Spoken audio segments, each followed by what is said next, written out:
Aren't they cute? So cute. Anyway, this one I love. It's so pretty. That's our native lupin, sundial lupin. Lupin perennis. That might be heartleaf zizia. Hard to tell.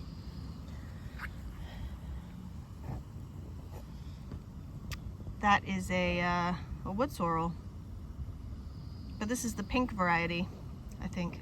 It's an update on what's going on winter sowing wise and how to care for them in the spring.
So almost all of my winter sown stuff has germinated.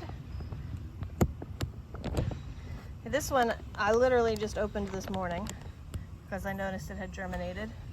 Pretty much everything is up. Here's one. Nothing going on in there yet. So maybe 10% of things aren't up yet. And what I do, if they're not up yet, is I leave the center of the bag clipped, okay, so that it makes air pockets for the heat to leave, but helps maintain a little bit of moisture in there. So here's another one. Otherwise, I have them all open and sort of clipped to each other so they stay upright. These, all of the heat can escape and they're still protected a little bit from the wind and the temperature, growing on nicely. I'm going to start probably giving these a little bit of fertilizer because this soil has been rained on, snowed on over and over again, and a lot of the nutrients have washed out by this point. So once things get growing, I'd give them really weak, especially since some of them are still pretty small, a really weak solution of fertilizer. You can see these that are starting to look a little purple, they definitely need it. I might be selective about it this first round, but they're gonna need some fertilizer. Here's one that hasn't germinated yet. See, I've got the clip on it in the middle. And I get it to clip like this just by, so instead of taking the two middles together, I take from one side and clip it to the other side like that. And it leaves those two sort of open loops. Anyway, If you're doing winter sowing in like milk jugs, the recommendation is that you make more vent holes. So you cut into the top of your milk jugs and make sure that you're making more vent holes if you have things that haven't germinated yet. Also, putting them in the shade is a recommendation so they don't overheat. Even if they're not germinated, they still need a chance to vent their heat. I have mine in the sun, actually. They get a little bit of morning shade from these trees, and then they get a little bit of afternoon shade from the house, but they're mostly full sun, and that's why I have them super open like this. This is what works with me. We don't really drink milk out of milk jugs, but we do eat a lot of yogurt. And these they store really well from year to year. I can just stack them into each other, which is great. We don't eat all this yogurt in a year. And these are reused Ziploc bags. So any of the Ziploc bags we use, you know, in the kitchen or whatnot, I wash them and save them for this purpose. And they have drainage holes cut in on the corners and all along the bottom. Let's see. I don't know if you can see the little slit right there. Probably not. But there is. There's slits all along the bottom. And I've drilled holes in the bottoms of these. Let's see. You can sort of see. Cut a slit in that one. So that allows for drainage. It is pretty hot. So today it's going to get up to 80. It's probably the hottest day we've had yet. So I did want to make sure that I gave these a good deep watering. So I actually did the watering 3 times. They were feeling a little light. So you want to do, don't just trust the surface of the soil, because we did get a sprinkling of rain overnight, and it did wet the surface of the soil. But when I went to pick it up, it was very light. So that water, it wasn't enough water to get all the way down into the bottom of the container. So I wanted to make sure I could come around and give them a really nice deep soak. So I watered, like I showed you a minute ago, several times, 3 times this morning before it got too hot out.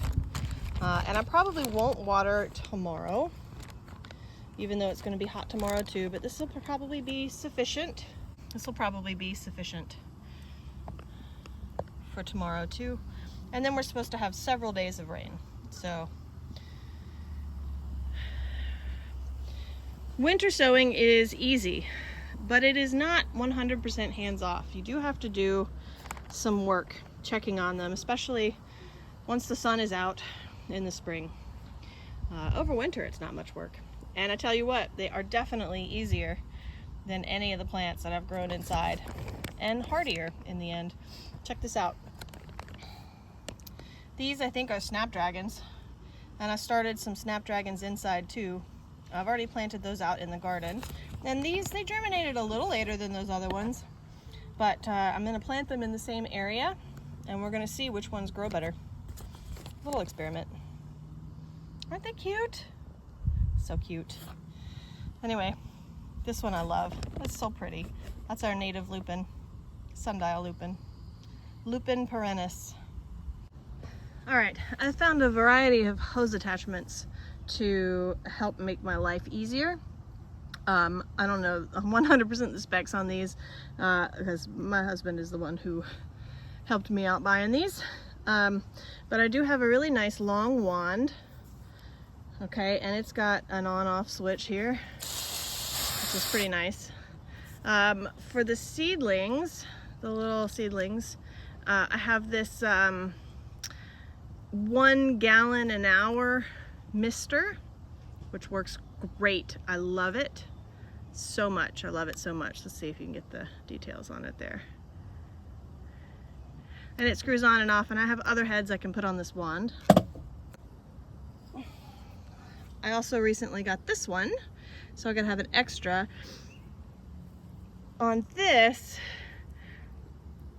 wand is separate from this piece, which is kind of nice. You can decide whether you want that on or not. Oh, look, there's the specs. Look at that. Hold on. Hold on. Just you hold on. Here. Haha. There we go. So if you want one of these, there's the info. Okay. Here's the info on this one. Sort of. Anyway, this one has got a different kind of slow flow rosette on it. So I use this for most other things. I have a couple of other heads and attachments. Maybe I'll show you those. We'll see. But for the Wintersown stuff, I either use this one, once they all get a little bit bigger, or this one. This one that I got this year is great. A mister, 1 gallon an hour, a mister.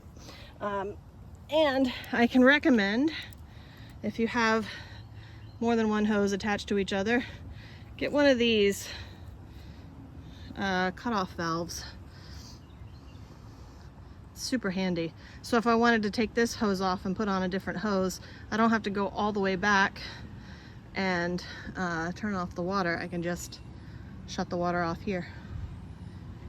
Seriously, these have been like life changers in terms of ease of watering the garden. So in review, in the spring when it starts to get 60, 65 and above and sunny, you want to make sure that you are doing 3 things. Make sure you have enough ventilation, water deeply, and maybe fertilize. Thanks for watching.